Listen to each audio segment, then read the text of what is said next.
Okay, just a quick introduction to what a machine is.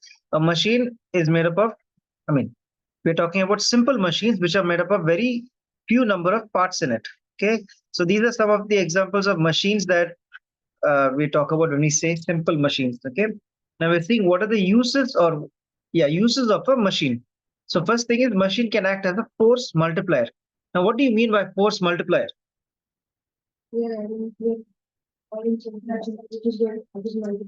So we as a human being, we add less force, but that machine multiplies our force, and you're able to do something that you could not do with your hand because our body is not able to produce that much amount of force. So give me some examples of some machines that are used as a force multiplier. Okay, a nutcracker. What does a nutcracker do? See, you're able to crack a nut. Now, nut meaning walnut with the okay, any nut that is very hard, you cannot break it with your hand because your hands are not so strong enough. You put it inside the nutcracker, and with your hand itself, you can press that, and the nut can crack. So what it is doing is it's multiplying your force. I should get some examples of these things and come. Okay. Just a minute. I will get some simple machine, then you'll understand better. Okay. This is like a nutcracker, but it's a lime squeezer. Okay, it does the same thing. You can, if you can't squeeze the lime with your hand pains, you put it in this, and very easily you can squeeze the lime. Just 2 fingers. See, I got hurt also because it's so strong, right? If you put your hand inside and just slightly squeeze, what will happen to your finger here? You can crush it. What is it doing? This machine is multiplying the force. I'm able to apply just a less force here, but the force I'm feeling over here is just multiplied. Okay, notice the structure of this machine. Okay, we will talk about each of these later on. So the first use of a machine is a force multiplier. Okay, then the second use of a machine is something like this, a tong. Now here, I think I need to explain to you all these structures first, then you'll understand this better. Okay, so or I'll just write down now what each of these is. Force multiplier. Yeah. Okay. So the second thing now here, why do we use this? Okay, to lift something. Okay. Yeah, it's like a chopstick. Okay, I can lift. Mostly this is for papad or something, where you cannot put your hand inside the oil and turn. So this you can use this to turn it. Now I'm applying certain force over here. Now the force I'm applying over here, on this end, am I feeling more force or less force? It's actually less force. Okay, because of the structure. If this was here and I was pressing here, then the force is multiplied. Okay, but it's the other way. This is how we use the tong. So I'm applying a force here, and the force felt on my finger is not too strong. So here the force is getting lessened. It is becoming less. So what is the use of this machine then? It's the opposite of a force multiplier, which is called a speed multiplier. If you look at the speed at which my hand is moving very slowly. But look at that end. It's moving more faster. Because the longer this arm is, if I can move, if I press over here at this end over here. See, I'm moving so little bit of my hand. But on that end, see how fast it is moving. So what this machine does is it acts like a speed multiplier. Okay. So they are opposites of each other. Force multiplier and speed multiplier are opposite. Example of this was a tong. Then what are the other uses of a machine? If you see a pulley, why do we use a pulley? Suppose you have a well and you want to pull out water from the well. If you didn't have the pulley, how would you have to pull the water? Have you ever drawn water from a well? Yes. Okay. How do you do it? First, put the bucket into Bucket in the water. And how do you pull the bucket out? With the rope. So the rope, how do you pull the rope? Pulley. So there's a pulley on top, Yes. and so you just have to pull it like this. Okay. Now, what if that pulley was not there? How would you have to pull the water up? Without pulley. Yeah, it'll be very hard to pull the water. Okay. So what is a pulley doing? It is just changing the direction of force applied. Instead of applying the force upwards, you are applying the force downwards. You're still getting the same water out. You're not applying more force. You're not applying less force. What is the pulley doing? It is just changing the direction of force applied. Okay, so that is one use of a machine, changing direction of force. Example is pulley. Okay, the Now, foot. is the car steering wheel a force multiplier? Yeah, yeah, yes. Okay, that's yeah. So the bigger the steering wheel, the more the force multiplier. That's why trucks have a bigger, but that comes under torque. The bigger the steering wheel, more torque. So we can think of it as a force multiplier, but yeah, true. What are the brakes? The brakes, that comes under liquids, forces inside liquids, that is to do with liquids pressure and area. There's another law there, Pascal's law. But yeah, there also we can consider it as a force multiplier because you're applying less force and the force is getting multiplied. Okay. Yeah, but that's using Pascal's law. Anyway, the fourth point, the use of a machine is to change the point of application of force. For example, a cycle. Okay. When you're pedaling, what are you moving in the cycle? Front tire or the back tire? The back tire. Right. No? Where is the chain and all connected? Front tire or what? Chain is connected to the back tire. So when you pedal, the which tire is moving? Sometimes just look down. No, you'll see it. Okay. All right. So it is the back tire that is being propelled to go front. Now, where is the pedal attached? Is it attached to the back tire? No. Where is the pedal attached? To the center of the cycle. Right. And then there are chains that are connecting to the back, and that's how it is moving. Now, what if there was no chain and all that? Then the pedal will have to be on the back tire. And then how will you ride it like? You understand? So it's very inconvenient. So what is the how we're using a machine is there to change what? Change the point of application of effort. Instead of applying the effort or the force at the tire, you're applying it in the center of the cycle. Okay. So that is the fourth use of a machine, changing the point of application of force. These are the four uses of a machine. Okay, first use was it acts as a force multiplier to increase the force. Second was a speed multiplier that decreases the force but increases speed. The third one is changing direction of force like a pulley. And the fourth one is changing the point of application of force. Example is pedal of cycle. Okay. Okay. Now let us look at the general diagram of any simple machine. A machine will have three values. You'll have load, you'll have fulcrum, and you'll have effort. Now these three values will be in any order. Okay, depends on that type of machine. Like machines are classified into three classes: class 1, class 2, and class 3. Do you remember these three? Okay. So in class, you'll have the fulcrum in the center. Okay. Now load is where you're applying the force, and effort is where the force is being felt. See, both are forces. Load is a force. Wait, what did I say? I said it wrong. Sorry. Effort is where you're applying the force. Effort. I'm applying some effort. Yes. Load is where that force is being felt. Okay. Now think of scissor. Okay. Let's okay, lime squeezer. Okay. Now in this lime squeezer, here, this is the effort because that's where I'm applying my force. And inside this, you have the lime. That is the load. Force is being felt on that lime. And the part that's not moving is the fulcrum. So that is here, this end. Okay. So in this machine, you have fulcrum at one end, effort at the other end, and what's in the center? Load. Okay, so that's not the diagram that I drew. The diagram that I drew is like a scissor. Right. In a scissor, I have what is here? Effort. And what is being felt at the other end? The load. And what's in the center? The fulcrum. Okay, so that is what we've drawn here. This is called the class 1 lever. Okay. Class 2 lever is how in class 2 lever, what's in the center, if anyone remembers? The load is in the center. Okay. So which is that example of class 2 lever over here? The lime squeezer, because the load is in the center. Okay. So on one end you have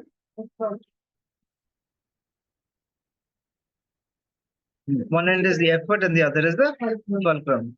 And the class 3 lever, what do you have in the center? You'll have effort in the center, fulcrum on one end, load on the other end. Okay. Example of class 3 lever is the tongue, because you're applying the effort from the center. This attached part is the fulcrum, and here is where you're putting the load. Okay. So 3 classes of lever. The easy way to remember which class is what, how is that? You have to remember these middle alphabets. Flea. Okay, flea. Just remember the word flea. So fulcrum, load, and effort is in the center. All right, now some words. Load arm and effort arm. Okay, load arm. What do you think is load arm? Load arm is the distance from load to fulcrum. And effort arm is the distance from effort to fulcrum. It's all to the fulcrum. Fulcrum is like the starting point. So effort arm is effort to fulcrum and load arm is load to fulcrum. Okay. So in class 1 lever, load arm is from where to where?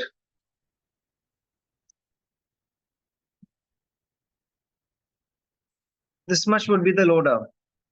Correct? Load to fulcrum. And this part here, this is the effort arm. Right? Yeah, you're watching or not? Okay. Then in class 2 lever, where is the load arm? Load to effort. Okay, so fulcrum to load, right? This is the load arm. And effort arm is where?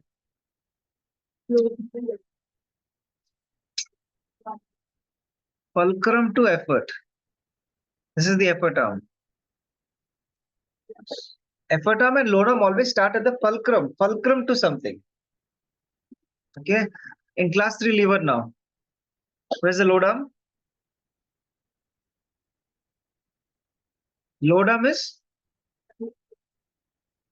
starting from fulcrum. Just say fulcrum first. Load arm is from fulcrum to load. That is the load arm. And effort arm is from fulcrum. Always start with fulcrum. Fulcrum to effort.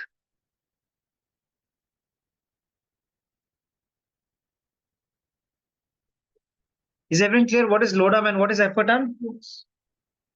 Okay. Now look at the sizes of the effort arm and the load arm. In class 1 lever, which is bigger?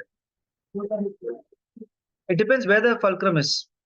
If the fulcrum is to the left, then load arm will be small and effort arm will be big. Correct.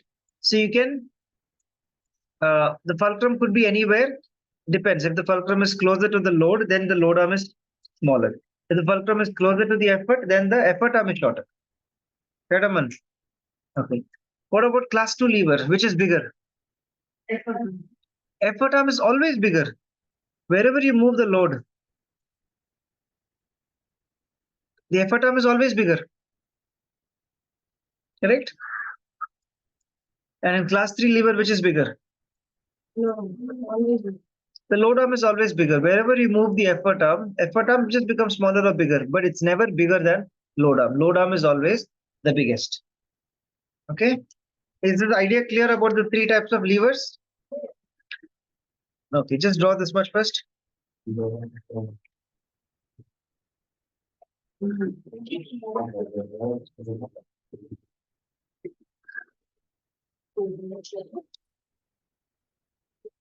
Okay, we're going to see one new word now.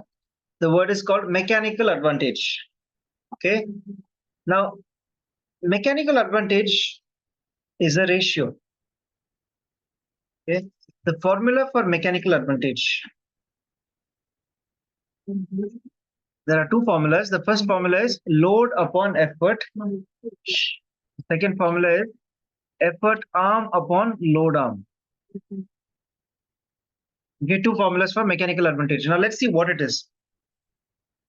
Now, if both the arms were equal.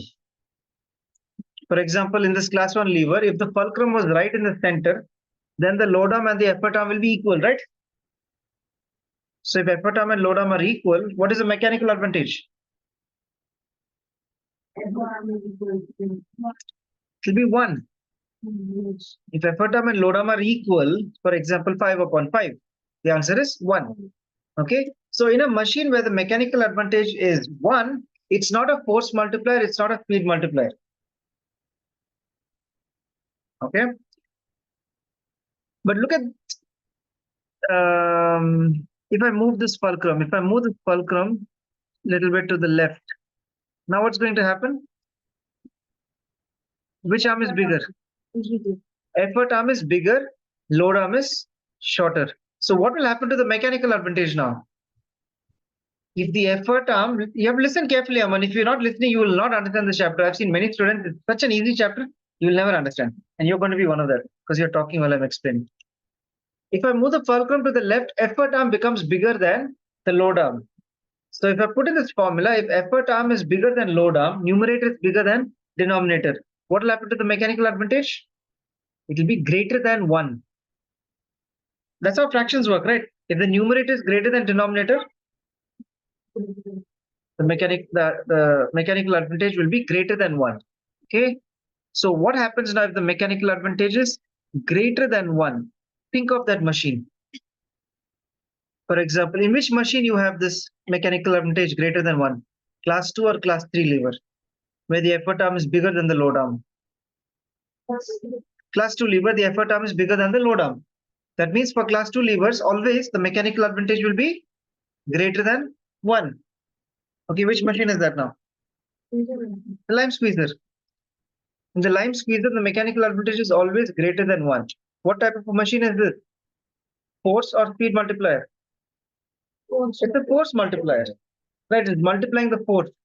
So all machines which have mechanical advantage greater than 1 is a force multiplier. Is that clear, everyone? Mechanical advantage greater than 1 means it's a force multiplier. Okay. Now suppose I say the mechanical advantage is 2. It means it multiplies the force by 2 times. If I say mechanical advantage is 3, it means it multiplies my force by 3 times. Are you understanding what it means? Okay. Everyone clear? Okay. Now what if the numerator is smaller than the denominator? For example, in the class 3 lever. In the class 3 lever, effort arm is smaller than load arm. So if you put in this formula, the numerator will be smaller than denominator. What will be the mechanical advantage? Speed multiplier. Yeah, it's less than 1. Such machines are like this. Scissor, yes, correct. But the best example is this fire tong, this tong. What does it do? It's a speed multiplier, right? So all machines where the mechanical advantage is less than 1 is a speed multiplier.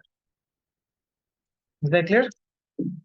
So now, coming back to our levers, class 1 lever, what type of a multiplier is it? Is it a force multiplier or a speed multiplier? Huh? No, it could be both. It depends where the fulcrum is. If the fulcrum is closer to the effort, then what? Huh? Then effort arm is smaller, load arm is greater. So then it's the what type of multiplier? Speed multiplier. If the fulcrum is more to the left, it's a force multiplier. Okay. So class 1 levers could be both. Class 2 lever is always force multiplier. Right. In class 2 lever, which is greater? Effort arm is greater than load arm. Therefore, mechanical advantage will be always greater than 1. Clear? And in class 3 lever, effort arm here is how? Yeah, it's less than load arm. Therefore, mechanical advantage is always less than 1. Okay. Is this clear for everyone? Yes.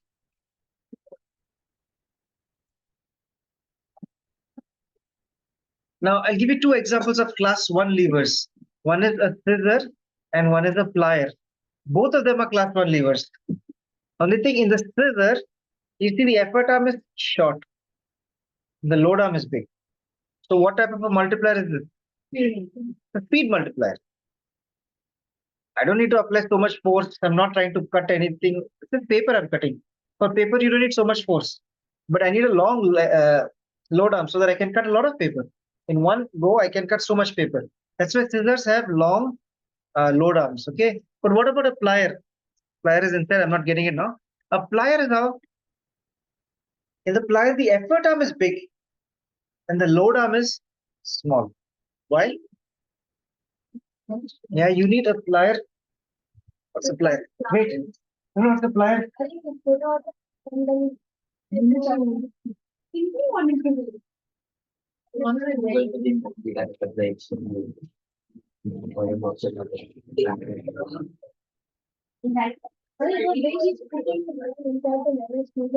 Plier or something like this.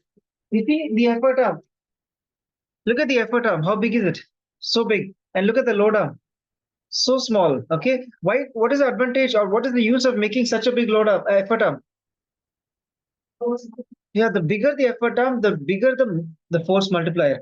So with a small amount of effort, I'm able to cut some wire over here very easily. Even if the wire is so thick, you can easily cut it with this. You see, even the both of these machines belong to the same class. Both of them are class 1 lever. They have different uses. The scissor acts as a speed multiplier, and this wire cutter acts as a force multiplier. Is that clear, everyone? Okay, so just understand this concept, and we will do more on this chapter afterwards. Just note down next to the class 2, you write the statement effort arm is greater than load arm, and next to the class 3, you write this effort arm is less than the load arm.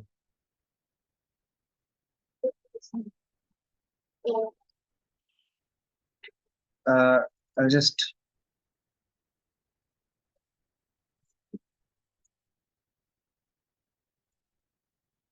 this is force multiplier.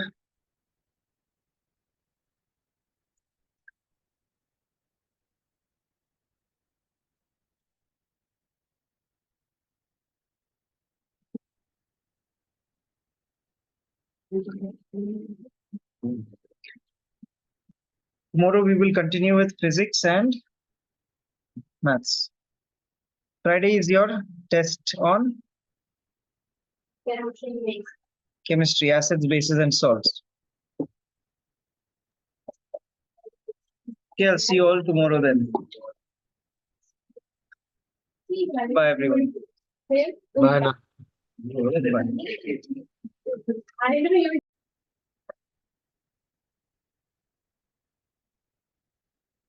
Okay, class 2 levers.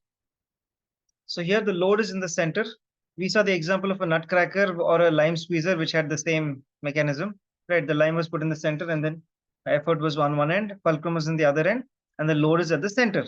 So here, look at the bottle opener also. Here, you see the fulcrum is in the front. Okay, this type of bottle opener where you hook at the bottom and then you lift it up. Okay, so the load is in the center. Then using a bar to lift a load where you put the bar underneath and then you push the effort upwards. So the load is in the center of the bar. Or a wheelbarrow. Here also the load is in the center. Okay, so all these examples are examples of force multiplier. You're using a less effort to open the bottle, using less effort to crack the nut, using less effort to lift a heavy box. Then we're using a lesser effort to lift a heavy load over here. In all these examples, the force gets multiplied and makes it easier to carry heavy loads. Okay.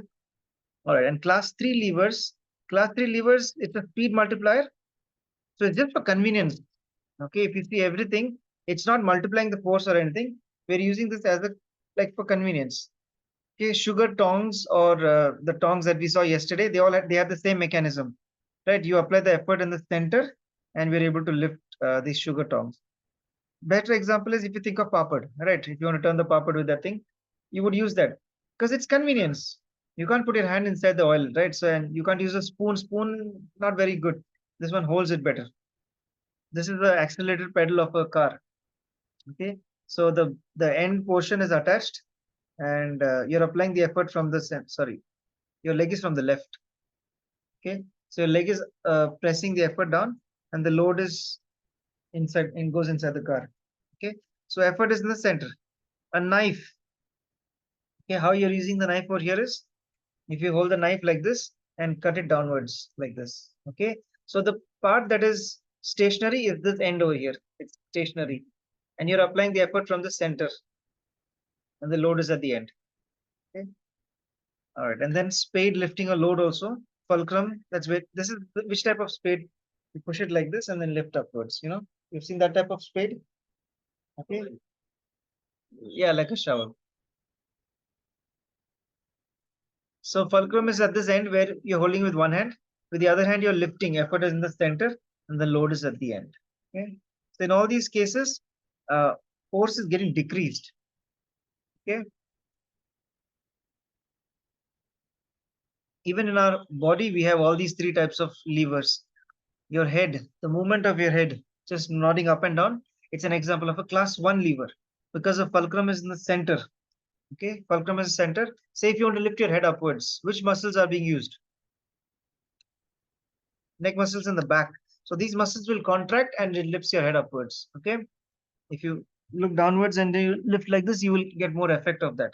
You can feel that load, that effort applied by your muscles. Okay, so that's a class 1 lever. I don't. Ouch! See, I cracked. I can crack only one side. I can crack the other side. Yeah, I don't know. I saw on YouTube and figured out how to do it, and then I was able to do one side. Okay. All right. Class 2 levers in raising the weight of body on toes. Okay. If you stand up on your toes, stand and go up like that. Right. So that movement is an example of class 2 lever. You see, the fulcrum is the tip of your toes. The load is in the center, and effort is applied by your calf muscles, which is towards one end. See, fulcrum at one end, effort is applied by the calf muscles, which is at the other end, and the body weight is the load which is felt in the center. Okay, so load in the center, so it is class 2 lever.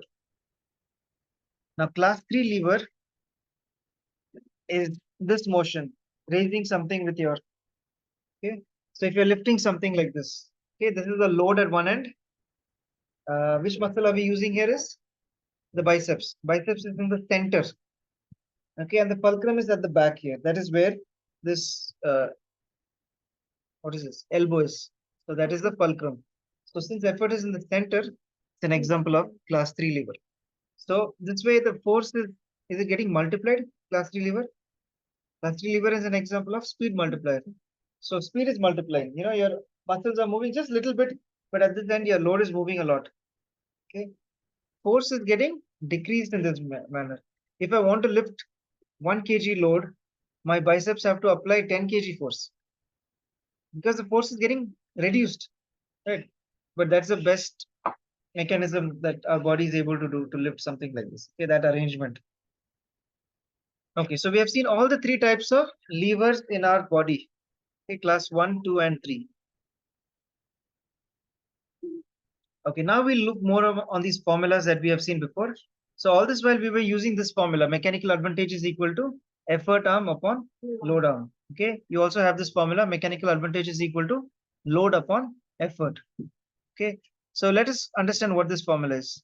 Now, if you're able to lift a heavy load with a less effort, cold? Is it cold? Okay. If you're able to lift a heavy load, for example, you're able to lift a load of 50 kg or kgf, that's a load, and the effort that you're applying is just 10 kgf. So what is the mechanical advantage here? 50 upon 10. So that is 5. Did you understand? The load is 50 kgf and the effort that you're applying is 10 kgf. So with 10 kg effort, you're able to lift 50 kg. So what's the mechanical advantage here? It's a force multiplier. The mechanical advantage is 5 greater than 1. Okay.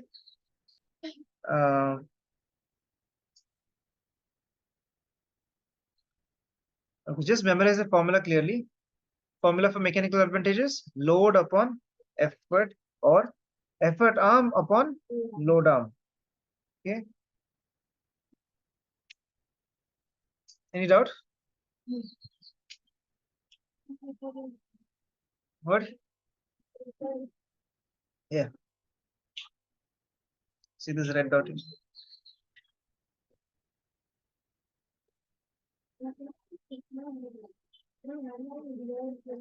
Okay, the second word that we are going to study is velocity ratio.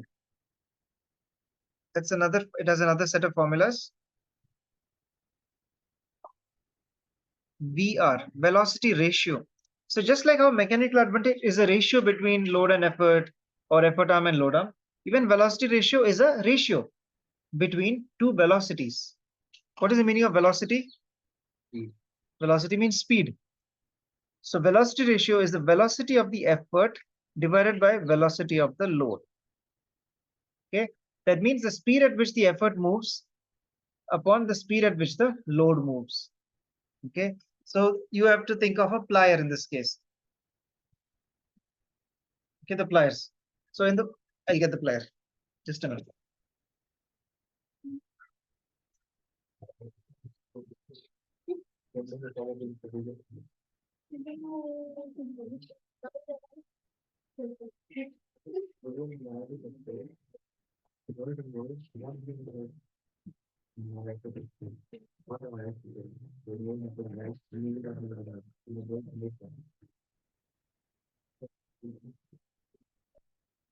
Okay, so look at this plier or wire cutter. So look at the velocity of the effort, means how fast the effort is moving and how fast the load is moving. So which is moving faster over here? The effort or the load? Effort is moving faster because it's covering more distance in a short time. Then it's covering a less distance in that same time. Okay, so here velocity of effort is more than velocity of load. So in other words, the numerator is greater than the denominator. Therefore, velocity ratio will be more than 1. Same like mechanical advantage. Okay, generally both these values are the same. Okay, it's supposed to be the same. If mechanical advantage of this plier is 5, that means velocity ratio is also 5. So same explanation. If they are greater than 1, it's a speed force multiplier. And if these two values are less than 1, then that machine is a speed multiplier. Okay, so same, it means the same thing. Okay, but it has different formulas, and there's a slight difference between both of them, which we'll see after writing the formulas. Okay, the modification of this formula is displacement of effort upon displacement or distance of load. Same, instead of velocity, just put distance over there. So what that means is how much distance the effort moves and how much distance the load moves. So again, the values, I mean, you'll get the same velocity ratio also. So in this case, which is moving more distance, the effort or the load? Which is moving more distance? The effort is moving more distance. The load is moving a less distance. That means numerator again is greater than denominator. So again, velocity ratio is also greater than 1. Okay. Basically, they'll all have the same values, mechanical advantage or velocity ratio. Okay. Now, what is the difference? All this while we are saying that they have the same values. But what is the difference between both of them? Okay. Now, velocity ratio is a physical value that you have to measure using actual distances. Like for example, if I take the scale, I can measure the distance of the effort and the distance of the load. Okay, so if I keep a scale like this, I can measure, okay, how much the effort is moving, how much the load is moving. So that is a fixed value, it will not change. Even if I have this plier for 20 years, will that value change? That won't change because it's a physical value that can be measured. So quantity that can be measured. So velocity ratio will never change. Okay. Mechanical advantage is the actual load that I can lift using the actual effort that I'm applying. Okay. Now that value can change based on how old this plier is. Suppose this plier becomes very old. Okay. And there's so much friction over here. So now I'm applying so much effort, but some of that effort gets lost in that friction itself, and I won't be able to lift or use that much load on this end. You see, the mechanical advantage depends on that machine's efficiency, how good that machine is.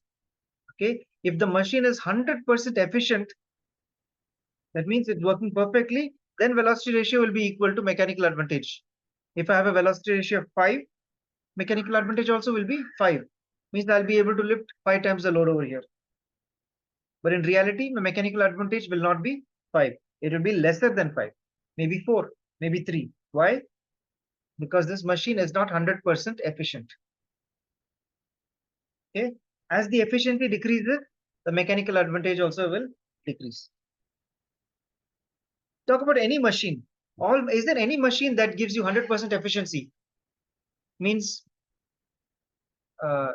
there is always some loss of energy. Take a complex machine like a motor or a motor, a pump that is used to pump water up. Okay, what is the work of that pump? To pump water up, right? But along with that, there's a lot of energy lost in the form of heat. If you go to a motor and it is on, you'll feel that heat coming out of it. Is that useful energy? That heat loss? No, it's just a waste. All that heat is because of friction, because of metal parts rubbing on each other. There is friction cost, and so much of the energy is lost in that form. Okay, so no machine is 100% efficient. There is always some loss of energy.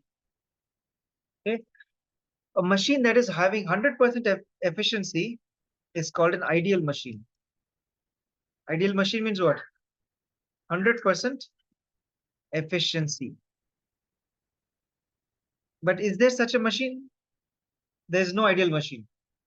Okay, there's no machine that gives 100% efficiency.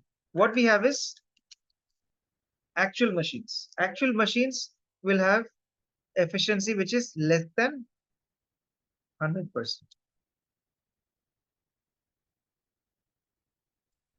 Okay, for example, a bike. Oh, wait, or a car. Okay, see, nowadays we have battery cars that have come up, and we have internal combustion cars. Okay, so a car produces a lot of heat when it is being driven. That heat is waste. A lot of energy is lost in that form. Okay, but a battery car maybe produces lesser heat because there's no engine that has to rotate, and so that's more efficient. Scientists or engineers are trying to get machines that are more efficient, because better the efficiency, lesser fuel wastage. It's always better for a machine to be more efficient. Okay, all right. So what I was trying to say all this while, velocity ratio is a fixed value. It depends on the distance moved or the speed at which the effort moves, load moves. Okay, that's a constant value. The mechanical advantage is a practical value. It's for actual machines. It will be lesser than velocity ratio. It depends on the efficiency. If the efficiency is 100%, then they both will be same. Clear? Concentrate. Okay, if the efficiency is 100%, mechanical advantage and velocity ratio will be same. But what if the efficiency is lesser? Then mechanical advantage will be lesser than the velocity ratio. So we have a formula now. The formula is mechanical advantage is equal to velocity ratio into efficiency. Efficiency is given by the symbol here. Okay, so this is one new formula here.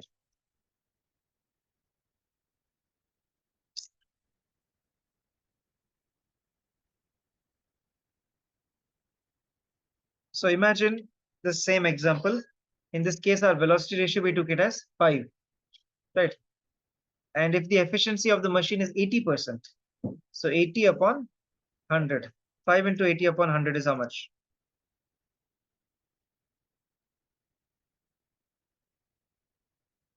So this is 4 upon 5. And then 5 and 5 you cut 4. See, velocity ratio was how much? 5, and the mechanical advantage is 4. Okay, so what if the machine had only 60% efficiency? So mechanical advantage would be how much?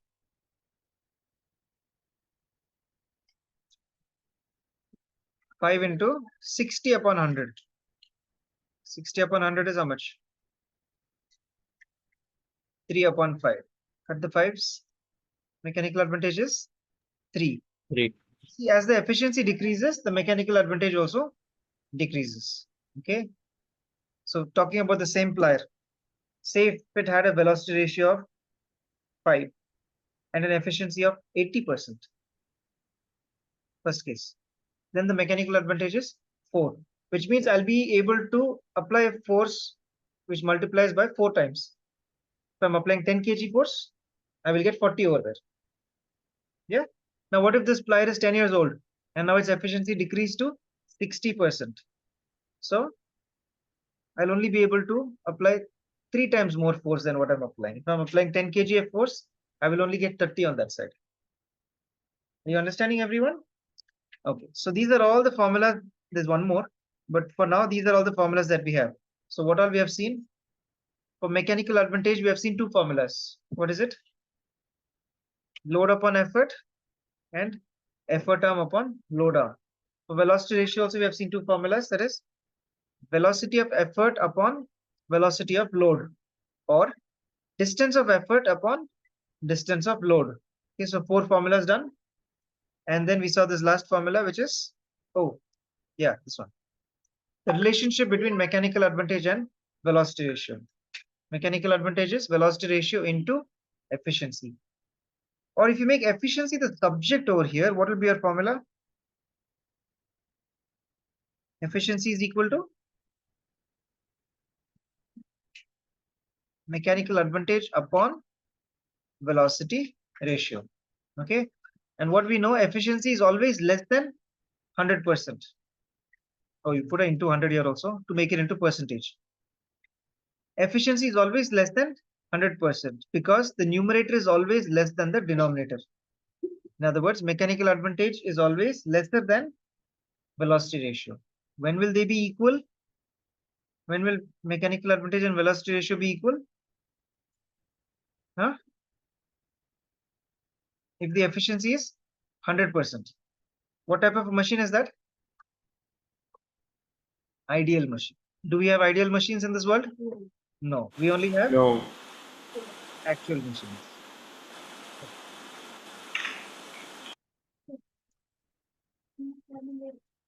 Okay.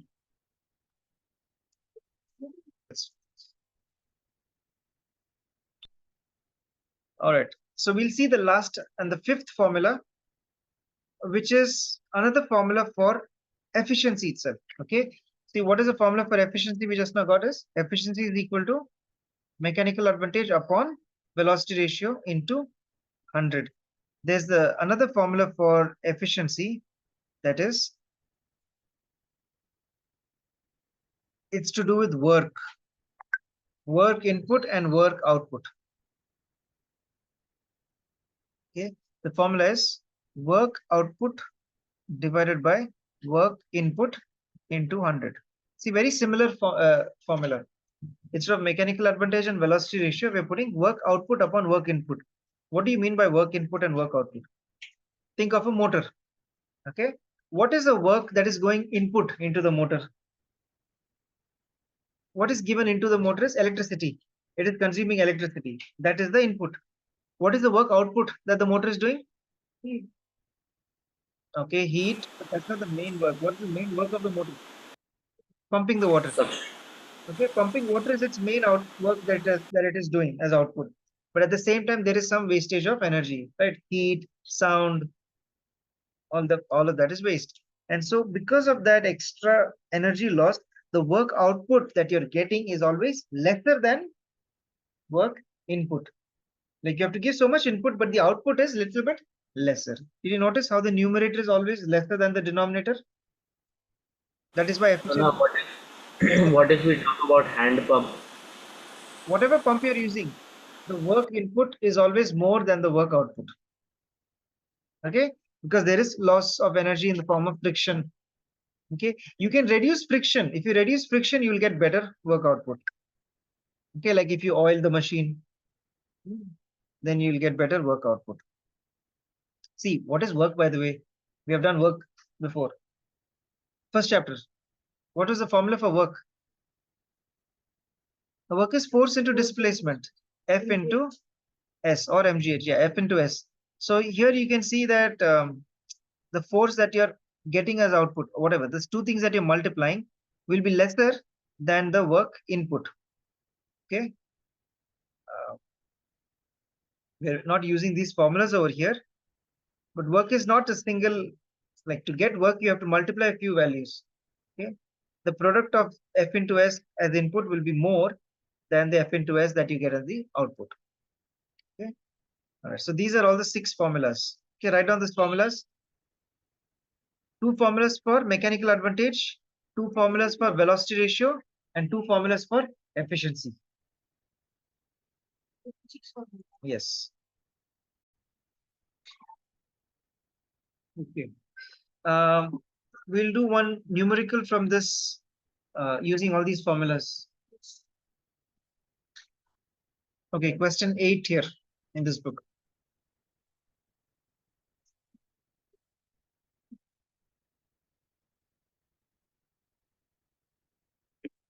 Okay, which classes does it belong to? Why? It's not second class, you have class 2. Second class, nothing, there's no such thing. Why is it class 2 lever?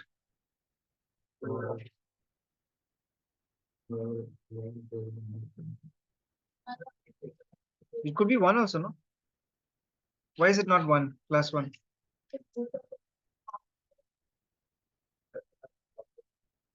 In class 1 lever also you can have effort arm longer than the load arm, no? Yeah, so here how do you know the fulcrum is not in between?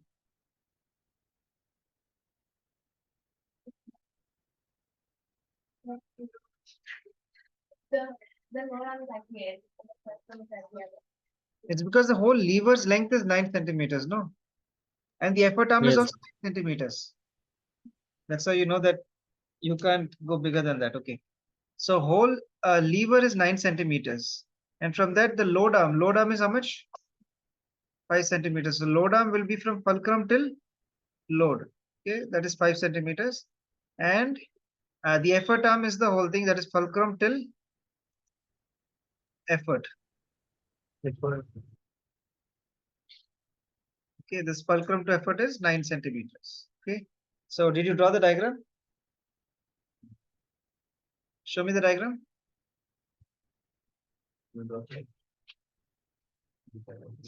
Okay. The question is saying, no, second question itself is draw the diagram. In fact, only when you draw the diagram, you'll understand which class it belongs to. Okay, the diagram is the first thing.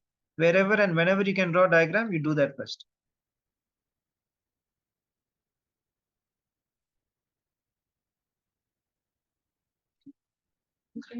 Also, you have to show direction of load and effort. So which direction is the load? Which direction is the effort? Direction means where is it applying force? Yeah, like arrows you have to use. So load is here. Which direction is the load applying force? Load is applying force downwards. And effort is applying force upwards. Okay. Think of this as a wheelbarrow.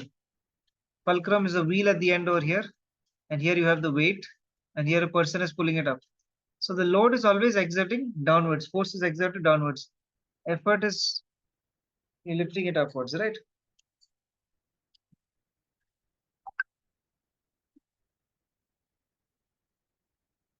See here you can see this.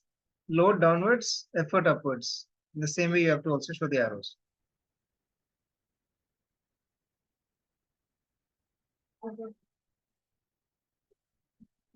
Next, what is the mechanical advantage and velocity ratio if the efficiency is 100%? When efficiency is 100%, what do we know? Okay, it's an ideal machine and mechanical advantage and velocity ratio will be equal. So they're asking what is that? Huh? How did you get that? Okay, mechanical advantage formula we can use because we have load arm and effort arm.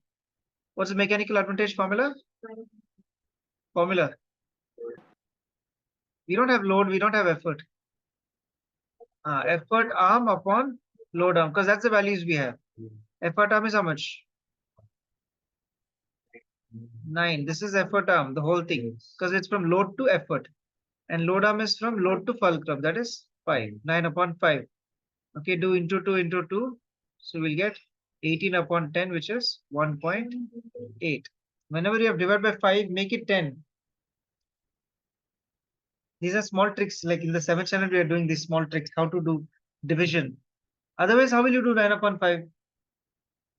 You will do division on the side, no? 9 divided by 5. Okay, yeah, but this is more easier. Just make the denominator 10 and then move the point one place to the back, to the left. Okay, so mechanical advantage is 1.8 and velocity ratio also will be 1.8 because it's an ideal machine. Next, what will be the mechanical advantage and velocity ratio if the efficiency becomes 50%? If efficiency decreases, velocity ratio, Divide by 2. don't divide by 2 and all that because the answer is here like that. Formulas have to be used. Velocity ratio will not change whatever the efficiency is. That's a fixed value. Remember, a machine has a fixed velocity ratio. It depends on how much distance effort is moving, distance load is moving. So velocity ratio will not change. It will still be 1.8. But mechanical advantage will change. What is the formula? Mechanical advantage is equal to velocity ratio into efficiency. That's the same formula here. To make mechanical advantage the subject, you will get efficiency into velocity ratio. So that is 1.8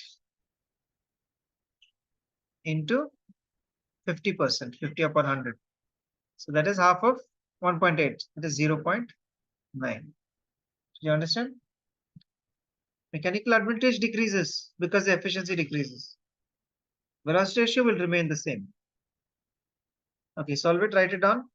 And then the next question is here.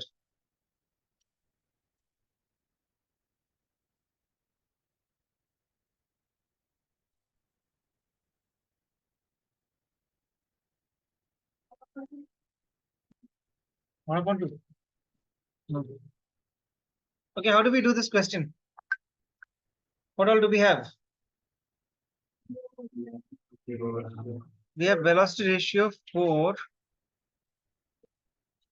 load arm 10 meters, efficiency 75%. Correct? That's what we have. So which all formulas should we use first? Here, velocity ratio and efficiency. See, when the efficiency is not 100%, then velocity ratio and mechanical advantage are not the same. Can we find the mechanical advantage first? What's the formula for mechanical advantage? Velocity ratio into efficiency. That is 4 into 75%. So that is 3 upon 4. Cut the 4s. We'll get mechanical advantage is 3. Now we can use this mechanical advantage to find other things. Like here, mechanical advantage formula is effort arm upon load arm. See, we have mechanical advantage, we have the load arm, we can find effort arm. And then you can also find the load using the mechanical advantage formula. Your effort, you can find the load. Okay, completed fast. Meeting is getting over. Once it's done, we won't rejoin. But all of you write this fast.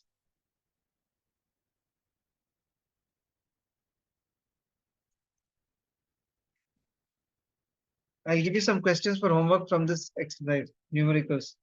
Do that. I'll send it on the group.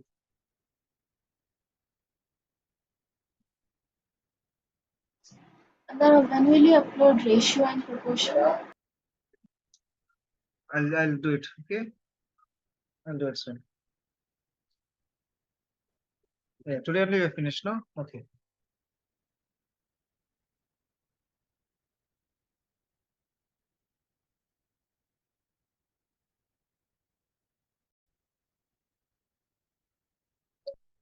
Okay, so pulley, you have all used a pulley somewhere or the other. Have you drawn water from the well? Yes. Okay, so there's a pulley on top and the rope goes over the pulley and you pull the rope downwards and the bucket comes up. What if there was no pulley? Then you will not be pulling the rope downwards. You'll have to pull the rope upwards. So what does the pulley do?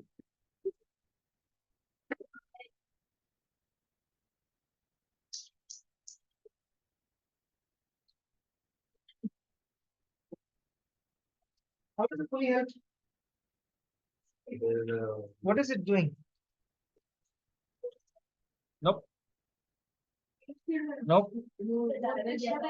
Direction of force. It is changing the direction of force. In the first, when we started this chapter, we saw a machine can be used in 4 different ways. As a force multiplier, as a speed multiplier, and there were 2 more ways. What is the third one?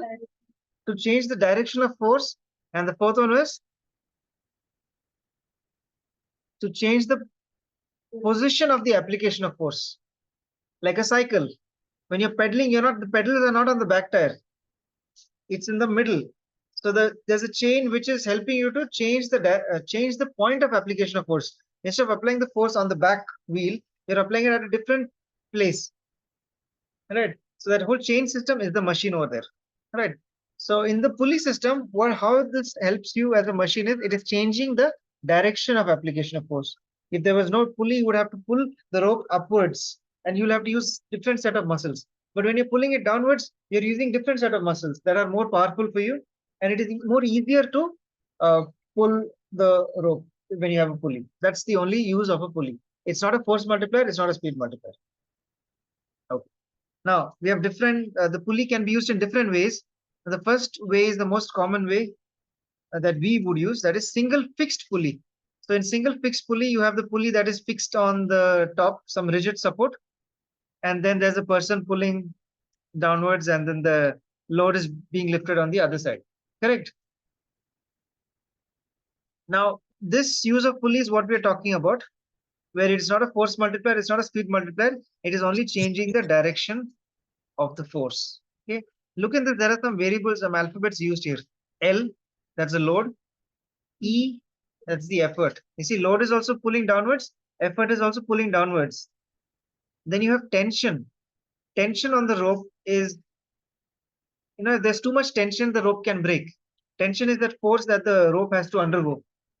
Okay, so since it's a single rope throughout, the same tension is felt throughout the rope. If I give you a question like this, suppose you're playing tug of war. Okay, Ahmed versus Aman. You have a rope and you're pulling the rope. Okay, this is the rope. Okay, here is Aman and here is Ahmed. Okay, both of you are pulling the rope. Now say Aman is very strong and he pulls the rope, but Ahmed is also pulling. He's also pulling. Both of you are pulling. But suddenly the rope breaks and Aman is the one giving more force. Ahmed is giving less force. Where will the rope break? Aman is giving more force than Ahmed and the rope suddenly snapped. Where would it break? Any point that you think it might break? Closer to Aman? Middle or closer to Ahmed? Closer to Aman. Why? Because Aman used more force, huh? Is that what you're saying, all of you? Aman used more force, so it's breaking closer to Ahmed? Huh? Closer to Ahmed. Anyone else? You all have any answer?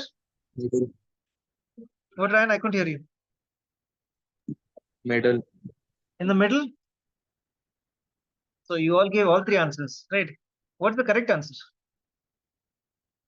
The answer is it could break anywhere. Okay? Because the same tension is felt throughout the rope. Whether Aman is pulling more or Ahmed is pulling more, it doesn't matter. Whoever pulls, the same tension is felt throughout the rope. Okay? I'll give you another example. Instead of rope, suppose you put an elastic rubber band. Rubber band stretches. Right? Now, if Aman pulls more, will that section of his rubber band stretch more? No, it will stretch evenly throughout. That's because it's the same tension that is felt throughout the rubber band. Okay, so you cannot say that where there is more effort or where there is more load, that's at more tension. No, if it's a single strand of thread or a single rope, then it is the same tension that is felt throughout the rope, and it can break anywhere because there's the same tension everywhere. Okay, So now here, since we're using a single thread,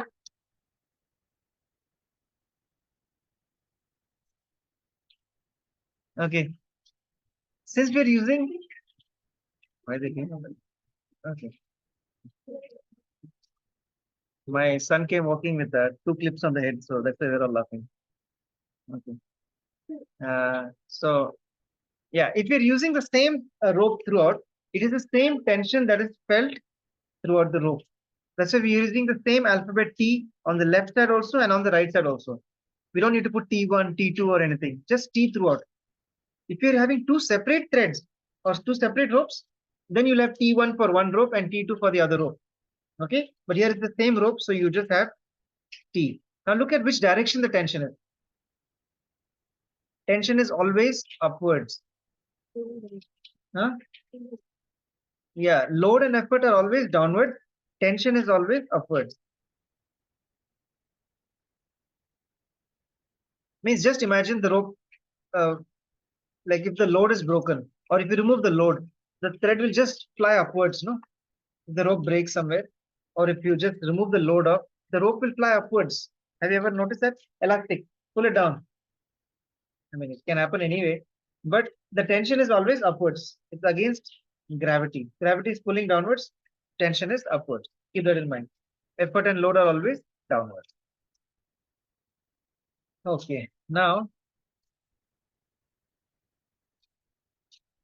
this is not a speed multiplier. This is not a force multiplier. So what will be the mechanical advantage?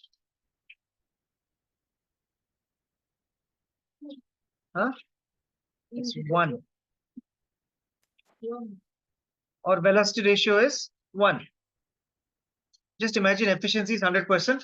So both of them are 1. 1 means what? It's not force, it's not speed multiplier.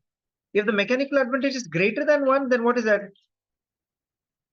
Like 2 or 3, then that's a force multiplier. And if the mechanical advantage is less than 1, then that is speed multiplier. Don't forget this. It's from last exercise, last part of the chapter. If the mechanical advantage is 3, for example, what type of a machine is that? Force multiplier. If the mechanical advantage is 3, it means it can lift 3 times the load. If the mechanical advantage is 0.5, then it's a speed multiplier. So it is reducing the force that you're applying by 0.5. If you're applying 10 kg force, it's making it only 5 kg force. But in the process of reducing the force, what is it doing? It's multiplying the speed.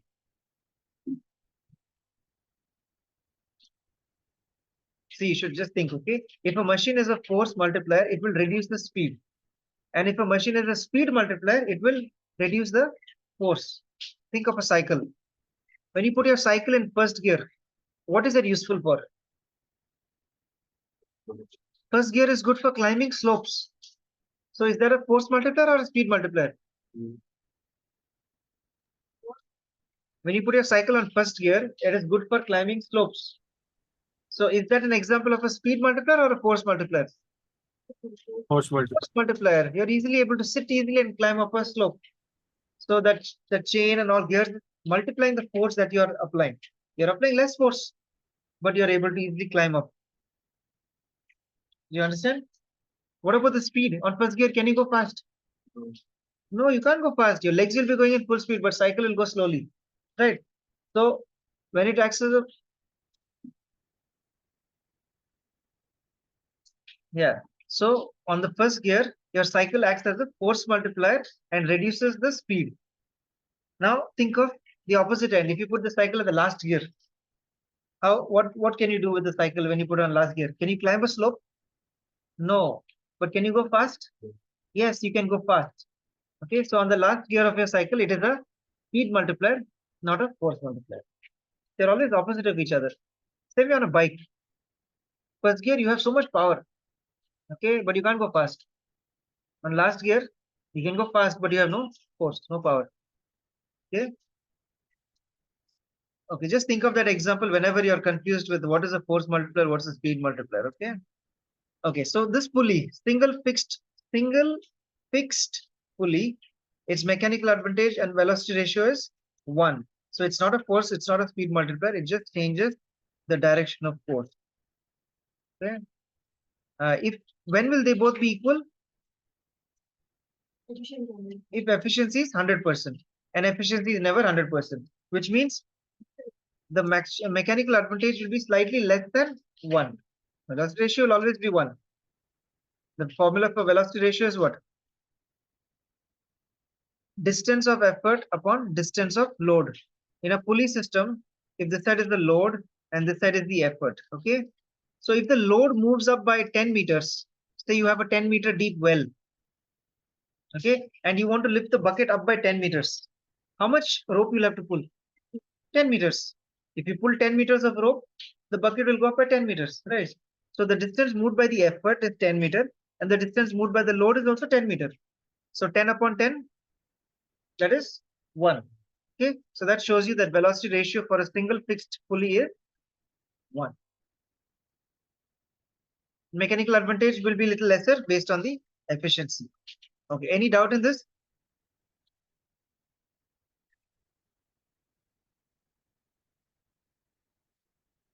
Okay, write down this example.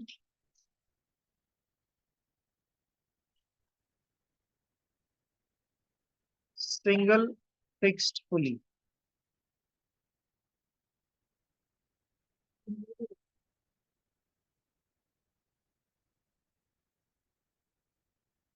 What N? This is how much you know about physics. What is that? How do you write efficiency? You have to extend this downwards. It's not N. Okay. This is efficiency. Okay, we'll go to the second type of pulley, that is a single movable pulley. And this is how it looks. Single movable pulley. How is this used? Have you seen this? Where? To lift cars or any Huh? heavy things. To lift what? To lift cars Oh, lifts, or no? heavy things. Right, the Yeah, actually in lifts they use many of these, not one, right? They use many pulleys. You have seen that there'll be many pulleys. Yeah, we'll be seeing that type also. Okay, but here we have just one pulley. Now imagine there's a well. Okay, the well is again same 10 meters deep. Okay, now the pulley is how it is attached on the top. The pulley is not attached on the top, the rope is attached on top. The pulley can move. So what is on the pulley, what is attached on the pulley is the load. Say this is the bucket. Okay, the bucket is attached on the pulley, and if the bucket goes down, the pulley also goes down. Okay, the rope, however, it goes like this down. I mean, it goes around the pulley and comes back up. Okay, the rope goes down, the pulley is at the bottom. Now, if the bucket goes down along with the pulley, okay, say the bucket goes down by 10 meters. This distance is 10 meters. Or say if you lift the bucket up by 10 meters, how much of rope is needed to be pulled? How much rope you have to pull to lift the bucket up by 10 meters? 10 meters? Okay, let's take this whole thing down. Oh, something else only is coming up. Okay. See, if this pulley is, thing works. So say the pulley is down here, okay, at the bottom of the well. Look at the rope. 10 meters of rope going down, 10 meters of rope coming up. 20 meters of rope has to be used. If you want to lift the bucket up by 10 meters, you have to pull how much rope? 20 meters. Do you understand, everyone? No? There's only one rope. I mean, there's one rope. You're only pulling this side up. This side is fixed here on top. This part is where you're pulling upwards. Okay? The rope is going down and coming up. You're pulling one side. So what happens? The whole thing comes up. You understand? So now the rope is short over there. So the total rope that you had was 10 meters going down and 10 meters coming up. See, one end of the rope is fixed. The other end of the rope is what you're pulling. Okay. So the point is what? To lift the load up by 10 meters, how much effort has to move? How much effort? I mean, the rope has to move up by 20 meters. Okay. So distance of effort is 20 meters and distance moved by the load is 10 meters. Put this in velocity ratio. How much will you get? Distance of I effort didn't, on Distance of, I huh? think the effort should be 10. I didn't get it. See, you have to pull 20 meters of rope to lift the bucket up by 10 meters. Okay. Because the rope is attached here on the left side, and on the right side, you're pulling the rope. So totally there is 20 meters of rope, no? 10 going down, 10 coming up. And you have to pull Yes. the whole 20 meters if you want to lift the bucket up by 10 meters. The well is 10 meters deep. Oh, okay. Got it? Yes. So the velocity ratio is how much in this case? Means imagine the mechanical advantage also is 2. So what type of a machine is this? It's a force. Okay. Assume we're using actual machine. But tell me, is it a force multiplier or a speed multiplier? It's a force multiplier because mechanical advantage is more than 1. In other words, this type of pulley system will help you lift 2 times the load. You have to pull double the rope that is there, but you can lift double the load. If the load is 100 kg, how much effort you have to apply? Huh? 50 kg. With 50 kg effort, with an effort, if the effort is 50 kgf, you can lift a load of 100 kgf. You see how useful this is? That's the usefulness of force multipliers. With a less effort, you can lift heavy load. Is everyone clear? Any doubt in this? Okay, so write down this much.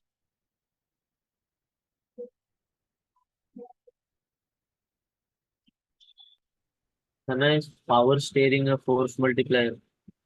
Yes, it is. Okay, good example of force multiplier.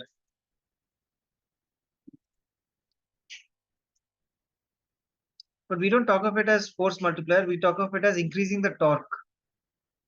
Okay, the size of the steering wheel increases the torque, and yes, the power steering, it multiplies the force in a different way, not as a simple machine, but as a complex machine. There are many parts involved, there's a motor and so many things.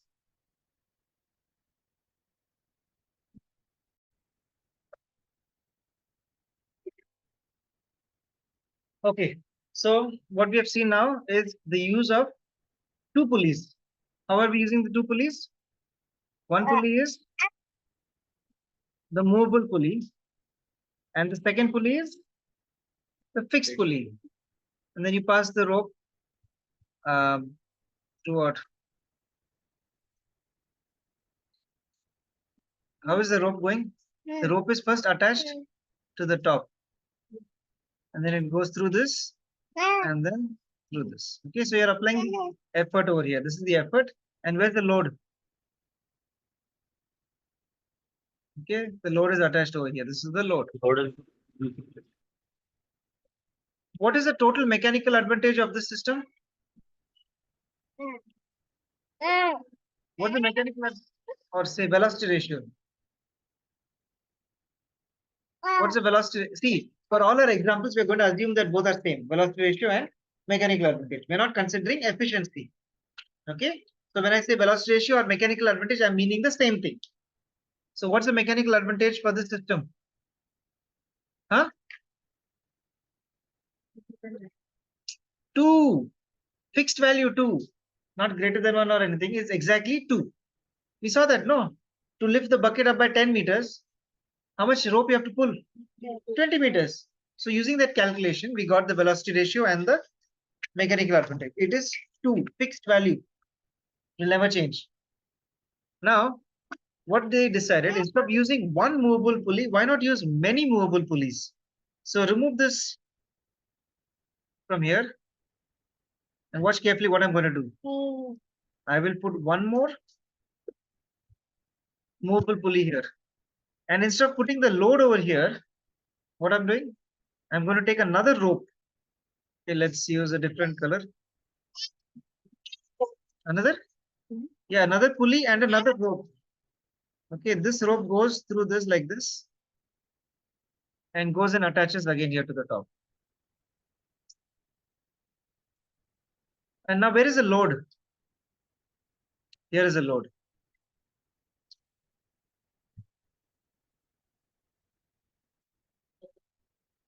Okay.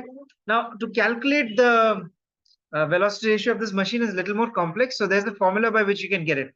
But see, how many movable pulleys are here? 2 movable pulleys and 1 fixed pulley. Okay. And what they did, they found out using calculation that the velocity ratio here is 2 raised to the number of movable pulleys. 2 raised to n, where n is what? Number of movable pulleys. So here, how many movable pulleys are there? 2. So 2 raised to 2 is how much? 4. Okay. So such a machine using 2 movable pulleys gave a velocity ratio of 4. Keep doing this again and again and see here in this example, how many movable pulleys are there? 3. So what will be the velocity ratio of this? 2 raised to 3, which is 8. Just by adding one more pulley from 4, it became 8. What if you add one more movable pulley? The velocity ratio becomes 16, which means you can lift 16 times the load. Okay, is that clear, everyone? So for this type of simple machine where there is one fixed and many movable pulleys, you can find the velocity ratio using the formula 2 raised to n. So now if there are 10 movable pulleys, we do 2 raised to 10. 2 raised to 10, 1024. That will be the velocity ratio. The movable pulley moves, it doesn't stay fixed on the top. See, as the load goes down, this movable pulley will go down with the load. This will move a little lesser, this will move a little more lesser. And the top one will not move at all. So if you have many movable pulleys, you will see that the lowest one will move the most along with the load. The next one will move a little lesser, and the top one will move lesser than that. So they'll all go away from each other as they're going down. Okay. I don't know in the lifts if they use this type of system or the next one, which we will see in the next class. Okay, but this is one very good way to get high mechanical advantage. Now, velocity ratio. Say if you have 3 pulleys, what is the velocity ratio? 2 raised to 3, which is 8. The mechanical advantage will drop because of many reasons. What are the reasons? Why will the mechanical advantage be much lesser? In other words, why is the efficiency so less? Is because all the weight of the movable pulleys also have to be lifted.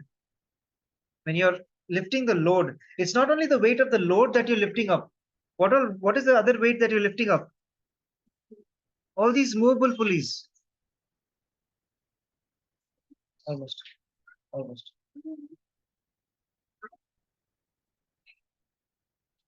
Okay. Yes. Also the number of ropes. How many ropes are used here? If there are 3 movable pulleys, how many ropes are there?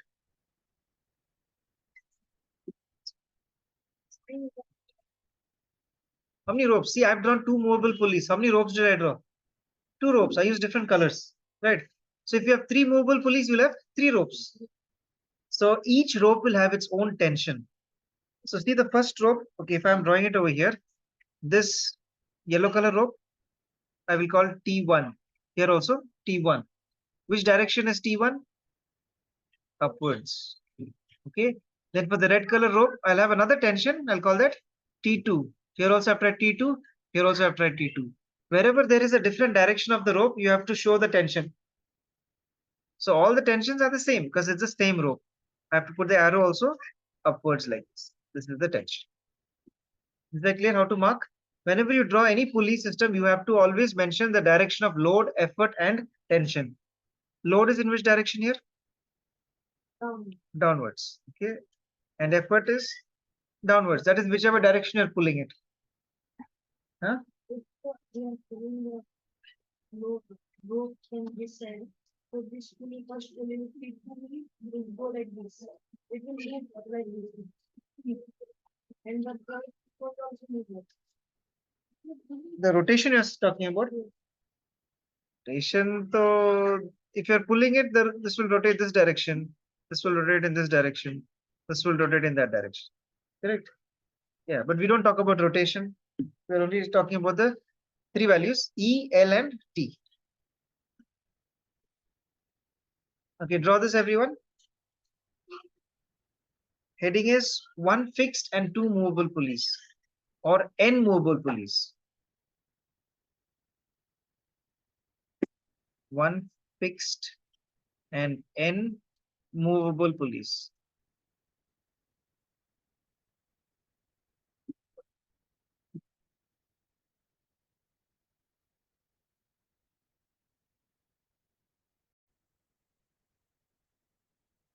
The next pulley system is, it looks like this. Okay, it's called the block and tackle system. Okay, so what is block? So here you can see these top three pulleys are attached together. See, there's a metal that's running through where all these three pulleys are attached together. They cannot be separated. Okay, that's one block. And at the bottom, you can see another block here. In this block, there are two pulleys. Right. So how it is, the three pulleys on top is attached to the rigid support on top, and the two or three pulleys down, say two pulleys down, they are attached to the load. So it moves like this. You understand? So here two blocks. This is one block with three pulleys, and this is the second block with two pulleys. Okay, the number of pulleys can change, but that's how it is here. And there's only one rope that goes through the whole system. Okay, in the previous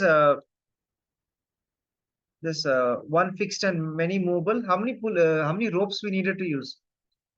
It depends on the number of movable pulleys. If there are three movable, then three ropes. Four movables means four ropes. Okay, but here it's just one rope throughout. So here they are given two examples, one with five pulleys and one with four pulleys. Okay, if it's four pulleys, it's even, two on top, two down. If it's five pulleys, it's the odd number. So you put the one greater on top. That means three on top and two down. If it is six pulleys, then how is it? Three on top, three down. If there are seven, four on top, three down. If there are 20 pulleys, if there are 21 pulleys, 11 on top, 10 down. Okay, so it's like that. Just put one more on the top. Working is same. Okay, it's just that if the number of pulleys are even or odd, that's how we arrange them. Okay. All right. So let's look at this diagram. See how the rope is going. Okay, going up to the outer pulley, going all the way down to this outer pulley down, then going up to the inner one, going down to this, and then going here and getting attached to the upper block. You see that? Okay. So if there are even number of pulleys, the rope gets attached to the upper block. Okay. Now look at the next one here. When there are five pulleys, so one rope goes up, comes down, goes up, goes down. You're just going around and around, and finally where it gets attached is to the lower block. Okay. So if there are odd number of pulleys, the rope is attached to the lower block. Okay. The outer pulleys, that's the top and the down, will be big pulleys. And as you go to the center, the pulley size gets smaller so that the ropes don't rub on the other pulleys. Okay, you understand how it is? So your outer pulley should be big, then the pulley should get a little smaller and smaller. Okay, so if you have three down, then same thing like this gets bigger. Okay, so when you're drawing the tackle, the rope is called the tackle. It goes around this, comes down, just to go here. Go around this, come out from here, go here. Go around this, come from here, go up. See, here is touching because I didn't draw it properly, right? So that's why the inner pulley should be smaller. And then come here, go around this, comes out from here, and goes and gets attached here. Okay. So here you have the rigid support.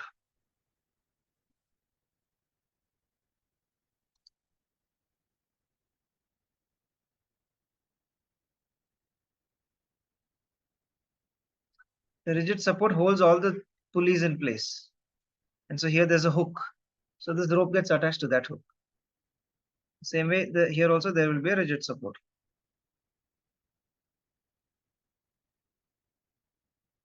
The load is here. Okay, so as you pull this rope, as you're pulling the effort, what happens is the top block and the lower block, they come closer to each other. That's how the load is lifted up. Okay, as you release the rope, it goes down like that. Okay. Now, what is the velocity ratio of such a system? It's very simple. How many pulleys are there? That is a velocity ratio. Okay. So in the diagram I drew, what's the velocity ratio? It's 6 because there are 6 pulleys. Okay. Mechanical advantage drops because of too many factors. Okay. Like the load. Look at the load. You're not only lifting the load, as you're lifting, the load of all these 3 pulleys also has to be lifted up because they're all part of the load, like they're attached to the load. So as you're lifting the load, you're also lifting these 3 pulleys, right? So because of that, the total load that you can lift is lesser than 6 times. See, if velocity ratio is 6, then mechanical advantage is supposed to be 6, but it's not 6. Okay, because of all this extra weight that you're pulling. Okay. Say the effort is you're applying is 20 kg, and say the load you can lift is around 100 kg. So what's the mechanical advantage we're getting? 5 load upon effort, that is 100 upon 20, that is 5. We're getting only 5 instead of getting 6. We're only getting 5. You see that? The reason is because of friction, first of all. Second of all is because of all this load that you're lifting. Say, according to this, we are able to lift a load of 100 kg. The reason is because each of these pulleys might weigh, say, 1 kg. So say this is 1 kg. This other pulley is also 1 kg. Yeah, and say 1 kg. So totally 3 kgs of pulleys itself you're lifting. So some of the load is going into that itself. So the total load you're actually lifting is 100 plus 3, 103 kgs you're lifting. Okay. But when we're finding mechanical advantage, we don't consider the load of the pulleys. Our aim is only to find this load. Okay. Yeah. So there's a lot of losses that happen when you have these 3 pulleys that you're lifting. How can we increase the amount of load that we can carry? Using the same system, how can we increase the load? Like you should get maximum, how much load you should be able to carry using velocity ratio 6. If 20 kg effort is applied, yeah, you should be able to lift 120 6 times. If the mechanical advantage is 6, then 120 into 6 would be, 20 into 6 would be 120. Okay, if it's a perfect ideal machine, then you should be able to lift 120 kgs. Understand? So, and we are only able to lift 100. Why? Because of the weight of the pulleys, maybe weight of the rope is there, there was metal rod in between, the friction between these pulleys. All of this reduces the load that you can carry, right? So how can we increase the load that we can carry? Hmm? No, without increasing the pulleys. Pulley. No, with the same 6 pulleys. You only have 6 pulleys, huh? Without changing your effort also. Same case, you can't change pulleys. You're applying the same Increasing effort. of the rope, Increasing what? taking a longer rope. Longer rope is not going to make a change. It's just going to be hanging around from this side. Okay, instead of decreasing size, use a lighter pulley. Instead of using 1 kg pulleys, try to use a pulley with maybe carbon fiber pulley. It's lighter, no? Say each pulley is only 200 grams. Understand? So you're reducing the weight of the pulleys. That way, more weight can be lifted. Then what else? How else can we increase the load that we can carry? Oil it nicely. Put grease throughout the pulleys so that there's no frictional losses over there. Right? Okay. So reducing friction using lighter materials. Lighter materials only for the lower pulleys. Upper pulleys, whether it's heavy or light, doesn't matter because that is attached to the top. Right? Only these lower 3 pulleys are moving down and up. So that is the load that we have to carry. So these lower pulleys should be made light as possible. Yeah. So these are how we can increase the mechanical advantage of a machine. Reducing friction using lighter pulleys at the bottom. Okay.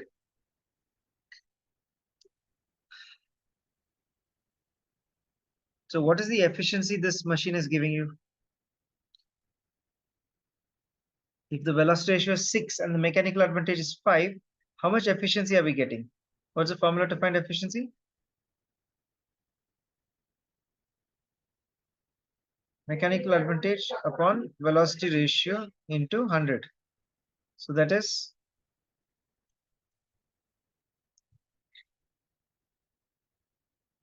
5 upon 6 into 100. Okay. 5 upon 6 is how much?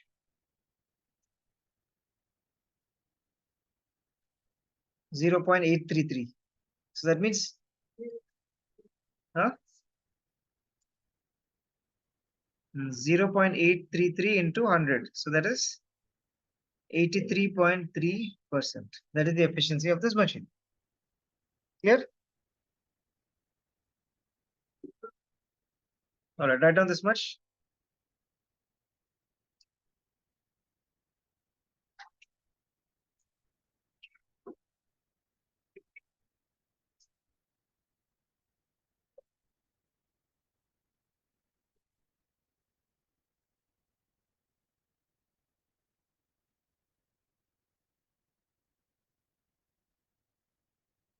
Draw this diagram.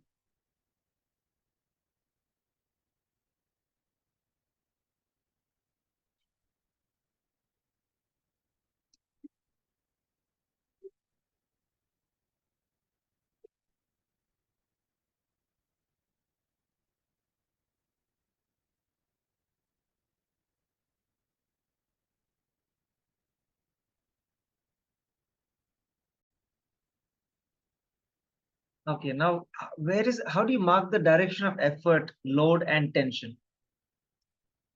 Okay, first effort. Where's the effort? Effort is here. So put an arrow facing the direction at which the effort is being pulled, right? This is the effort. Where's the load?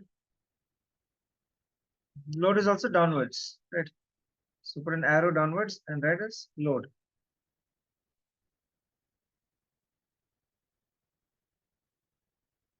And where is tension? Okay, where? Here? Okay, upwards, right? Enough? One is enough? No, at every strand, every direction that the rope is turning, you have to draw an effort, okay? So here you have to draw, sorry, tension. Here also you have to draw tension. Okay, every rope, tension. So left side, 3 tensions, right side also 3 ropes are there, so 3 tensions.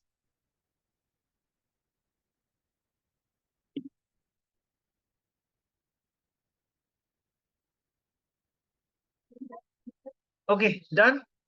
Now look at this question number 6. In this figure, draw a tackle. What's a tackle? Huh? The rope is called the tackle. Remember this upper block, lower block, and the tackle is the rope. Okay, block and tackle. The system is called block and tackle system. How many blocks are there? 2. Always 2 blocks. How many ever pulleys are there? It's always 2 blocks. And how many tackles? One tackle. It's one rope that goes throughout the whole, not 2 or 3 tackles. Okay, one tackle. Okay. So draw the tackle to lift the load by applying the force in downward direction. Okay, so same like what we drew, you have to draw the rope.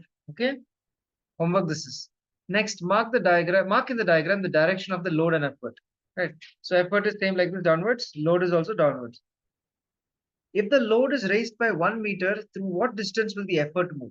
Okay, so we're talking about distance. Which formula has distance? Velocity ratio. What's the formula? Velocity ratio is equal to distance of effort upon distance of load. So what's the velocity ratio of this machine?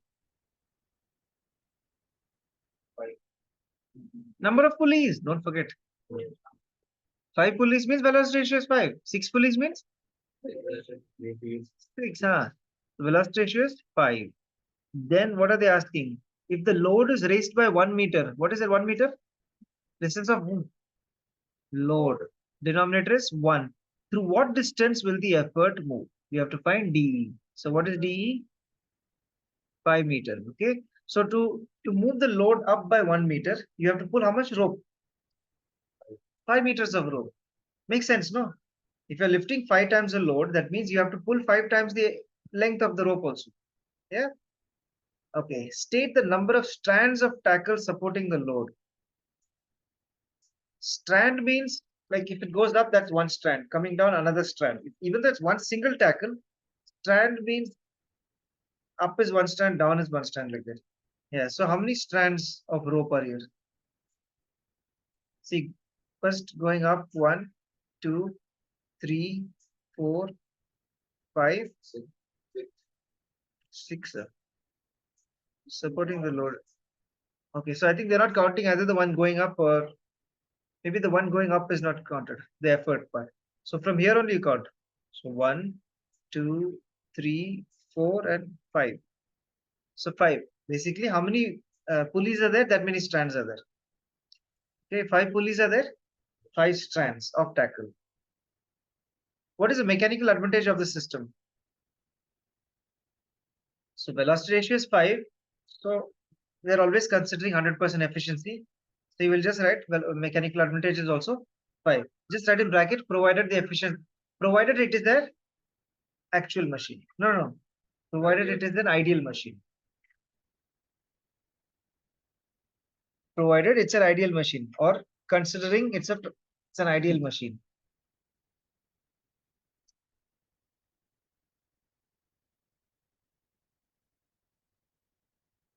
Okay, don't do this right now. You do this as your homework. Okay. So for your homework, you mark question numbers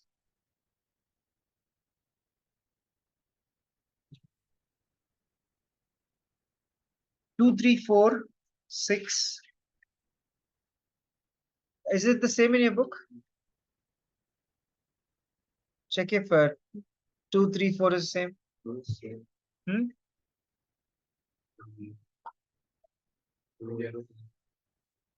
6 is same. Yeah. Same. Yeah, correct. Okay.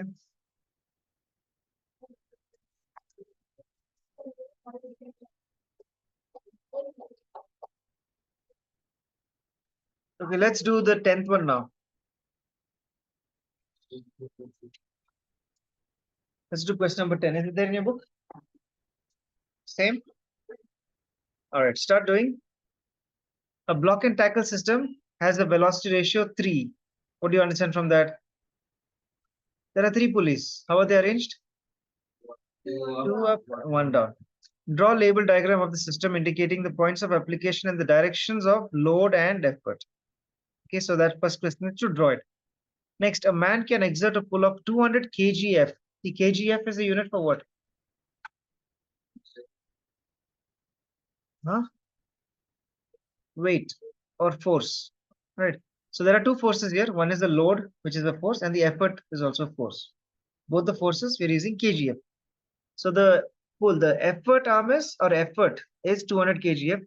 What is the maximum load he can raise with this pulley if the efficiency is 60%? Okay.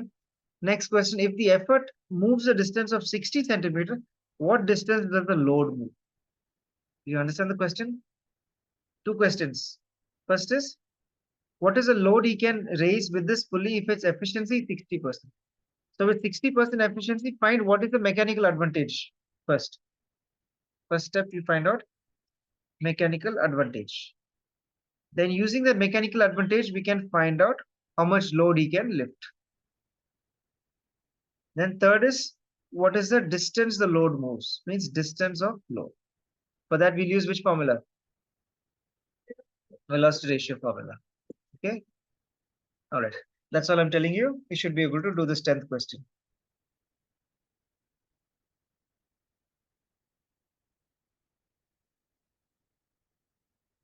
If anyone's not getting, the formula is also written for each one. Okay. All right. Keep doing this. I'll just come in a few minutes.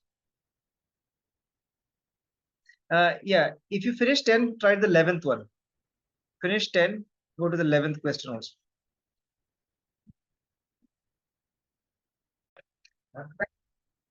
Okay, look at the next question, 11. You are given 4 pulleys and 3 strings. Draw a neat label diagram to use them so as to obtain a maximum mechanical advantage of 8. How can we use 4 pulleys to get maximum mechanical advantage? That means velocity ratio of 8. Huh?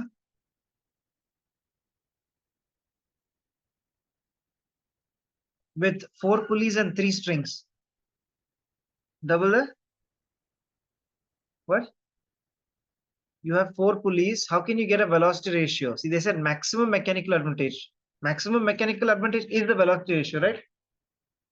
Okay, so how can you use 4 pulleys and 3 strings to get a velocity ratio of 8? Which type of system should we use? 3 movable and 1 fixed. So out of these 4 fixed, 1 put 3 movable. So 3 movable means what is the velocity ratio? 2 raised to 3. That is 8. Right. So that's what you have to do. In your diagram, mark the directions of load, effort, and the tension in each strand. What assumptions have you made to obtain the required mechanical advantage? How can we get a mechanical advantage of 8? That is maximum mechanical advantage. That efficiency is 100%. That is the assumption we're making, that the efficiency is 100%. Okay, so that is this. You know how to do it, right? So mark that 11 also as your homework. Okay, if you have not done it.